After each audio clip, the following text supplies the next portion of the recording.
আমার ওপর দিয়ে 2017-1800 সাল থেকে বিভিন্নভাবে হেনস্থার শিকার হয়েছি। বিশেষ করে অভয় আন্দোলনের পরে বীভৎস একটা মানসিক অত্যাচার। আজকে কিছুই নয়, বাংলার মানুষ আজকে যে ভয় ভীতি থেকে স্বস্তি পেয়েছে, সেই স্বস্তির একটা চারিদিকে একটা পরিবেশ, তারই সামিল হতে আমি এখানে এসেছি।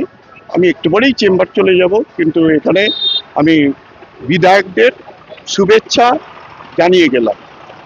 এর আগেও 2019-এর পর আপনাকে দেখা গিয়েছিল বিমান ঘোষের সঙ্গে, তারপর আর দেখা যায়নি, কারণ বললাম ওই একটাই, আমি বিমানদার হাত ধরেই সদস্য গ্রহণ করেছিলাম বিজেপির।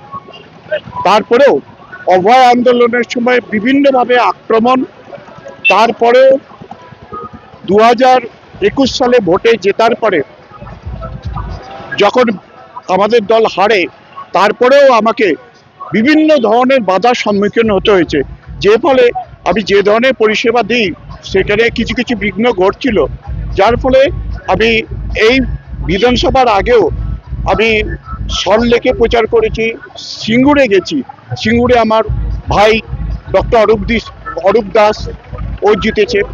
আমার যার হাতে করি ডক্টর শারদ মুখোপাধ্যায় এবারে বিধাননগর থেকে জিতেছে। অভয়ার কি এরপর বিচার হবে, ন্যায্য বিচার পাবে? আমি খুবই আশাবাদী এবং আমার বোন বিচার পাবেই। বোনকে আমরা ভুলে যাইনি, ভুলতে দেবো না। আমি দাদা এর আগেও প্রশ্ন করেছি যখন আপনারা বেরিয়েছিলেন যে একটা মেডিকেল কলেজ হাসপাতালে নিশ্চয়ই ডাক্তাররাও আছে, এখানে কি মনে হচ্ছে কোনো ডাক্তার কি যুক্ত আছে? সেইটা তদন্ত সাপেক্ষ, আগে আমি কিছু বলবো না, কিন্তু প্রকৃত দোষীরা এবার কিন্তু তাদের চিহ্নিতকরণ হবেই হবে। পরিবর্তন কতটা দরকার ছিল? পরিবর্তন মানুষ তো চাইছিল, না হলে এই পরিবর্তনটা আসা কথা নয়। মানুষ চাইছিল যখন এই পরিবর্তন আসতে বাধ্য। মানুষের ভোটের পরে আমরা দেখেছি সাধারণ মানুষ কিভাবে পরিবর্তন চেয়েছিল।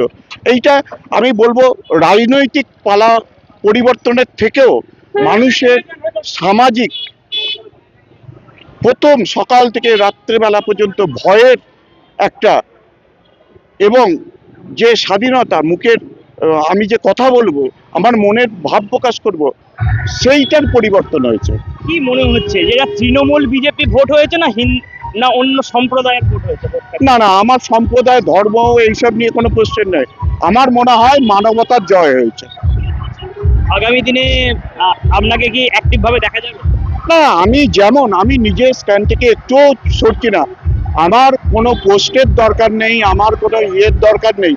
মানুষ যে এই পরিবর্তনটা জনসাধারণ করেছে, এটাই আমার জন্য অনেক।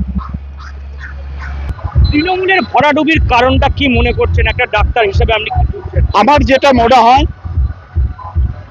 এইটা ভরাডুবির কারণ উপরতলা থেকে নিচের তলার কর্মীদের। আপনি দেখবেন মানুষকে সম্মান দেয়া, মানুষকে মানুষ বলে মনে করা, এবং যথাযথ সম্মান না দেয়া, সে একজন রিক্সা চালক হতে পারে, অটো চালক হতে পারে, বা সে টিচার হতে পারে, সব জায়গাতেই। দ্বিতীয় হচ্ছে অরাজকতা, প্রত্যেকটা ক্ষেত্রে আপনাকে তাদের অনুমতি নিয়ে কাজ করতে হবে, এটা একটা। তৃতীয় হচ্ছে অভয়া, দুর্নীতি তো হয়েইছে, দুর্নীতি এগুলো অনেক আগে, এগুলো হচ্ছে মেন কারণ।